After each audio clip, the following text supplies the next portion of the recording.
Wilson Morales from Black Women TV talking to Danielle Moné Truitt regarding season 5 of Law and Order, Organized Crime. How's it going?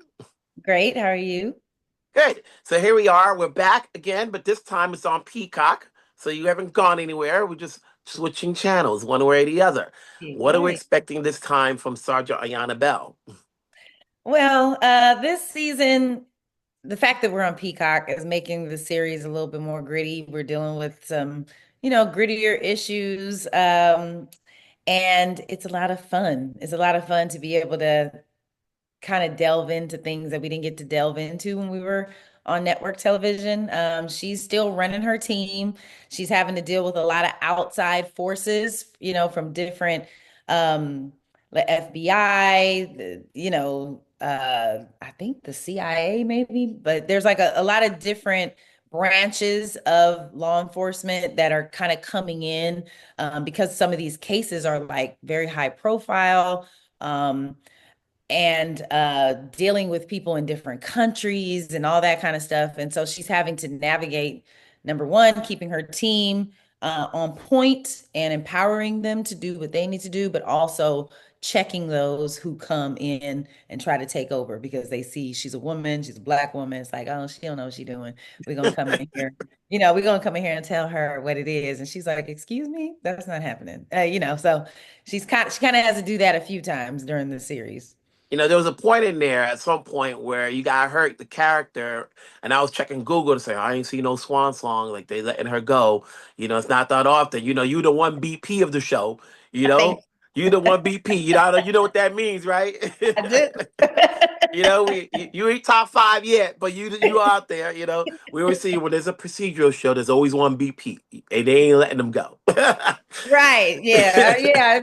I know. I'm number two you and know, I'm VP. So yes. like Ice T number one. Right. And Exactly. so obviously, with Sergeant Bell, she's gone through her dramas. So she more like the voice of reason because we see her now. She's the overseer of cases they got to get assigned. And Mhm. Stabler, he always doing his own thing, and we got to get meshed into his world because that's what the show's about. But Yeah. is she more like the overseer in terms of like making sure everybody in the group stays together?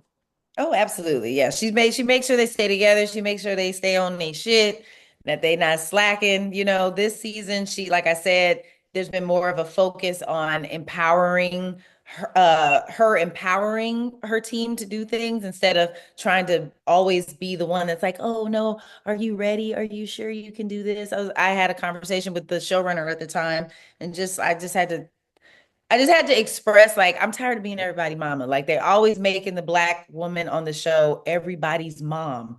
I'm not their mom. I'm their boss. And I wouldn't have them on my team if I didn't trust that they knew what the fuck they was doing. You know what I'm Mhm. saying? Like if I didn't think they knew what they were doing, they wouldn't be here. So, I wanna it empowers me to show to be able to play a character that's um not coddling people, but pushing people, to be their best because that shows my confidence. It shows Mhm.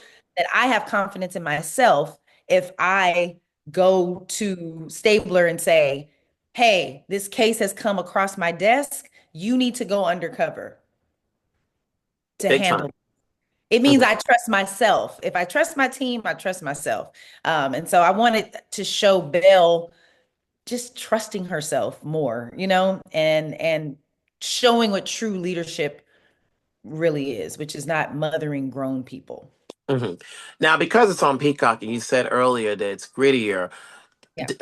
does the tone change as you shooting this? Like, are you able to say different words now that it's on streaming and not on network TV? They're like, oh, not suitable for network, but we can go with it on streaming. Yeah, I think they still have I think they still have some rules, but yeah, we can curse for sure. So I wouldn't say like it's overrun with cursing, but there's some F-bombs in there, we get But to if say they need shit. to, if they needed to, and then you needed to fill up some space on NBC for whatever reason, they can always show this Yes, on NBC. because because when we first started the season, it was like, can we curse? Like, so we would do takes with cursing and then takes without cursing. So just in case it's on NBC, they have that version where there's, the cursing is not You're gonna there. get that email. Guess what? You're being promoted back up. I was like, really?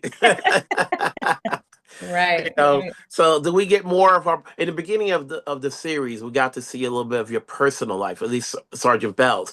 Are we gonna go back to that, or is she just all in the office and it's all business? It's all business. Yeah, no personal life this season, but maybe next season we'll see. But that's the good thing. That's what keeps it procedural. Like, listen, we just want, unlike the other shows, this show carries on per episode. You stick to one Yeah, storyline and we right, see where it goes. You right.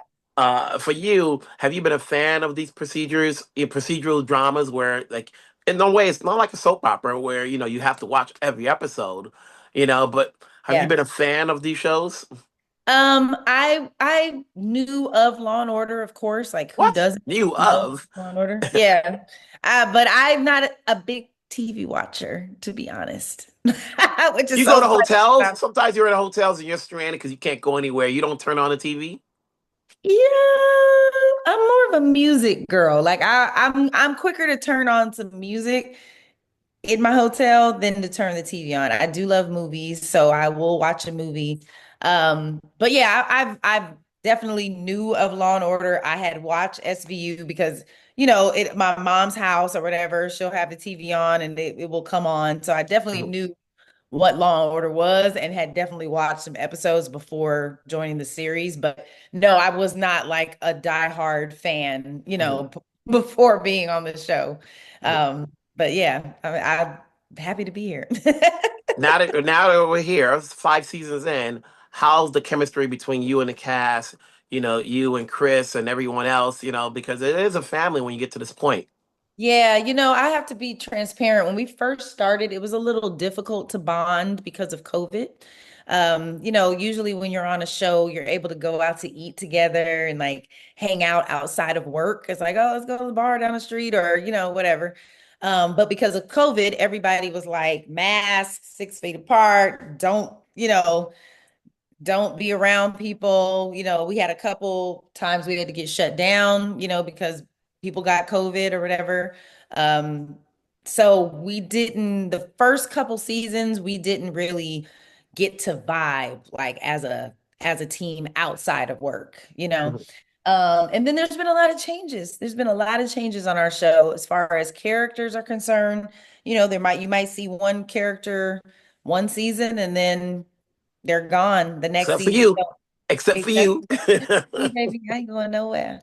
But I've bonded like when I remember Nona was on the show. Um love her to death, like Michael T. Williamson. Like, we go out to eat and stuff like that and hang out. And then, that season was over and there was, it kind of moved on. But I will say me, Rick, and Ainsley. We have our like, I'm so sorry. What's my mama? Sorry. We have our, I guess like monthly or every other month we go to dinner. And Rick has the best suggestions of restaurants and like the most hookups too. So he's like, we're gonna go to this place. It's impossible to get a reservation. And then we get a reservation. And we don't have to pay. No. Right, right. you know. So yeah, So so yeah, yeah. So anyway, we try to bond like that, over a meal. Rick is a DJ, so me and I know I've gone out to see him DJ at like these little places in Brooklyn or whatever, just to, we are a family and there's things we like to do outside of being on the show. I did a reading of my one woman play. Ainsley and Chris came, that meant a lot to me that, that they came and supported me. So yeah, we try to do before, that. so before I let you go, obviously we've got this coming up that's pretty good. Is there anywhere else we're going to see you on, or we're just sticking to Peacock to see you everywhere? Oh, no, I just did a Tyler Perry film recently, so that should be coming out on Netflix sometime soon. I'm not exactly sure when it's coming out, but it'll be coming out soon. So I'm excited. Hey, it's good to see you spread your wings. But in the meantime, we've got Law and Order, organized crime. So Yeah. keep it going. Don't go dead on me. We're rooting for, Sergeant Bell to do her thing, kick some Yeah. ass, give out some Yeah. orders. We'll see you every week. Have a Yes. good one. Thank you. You too.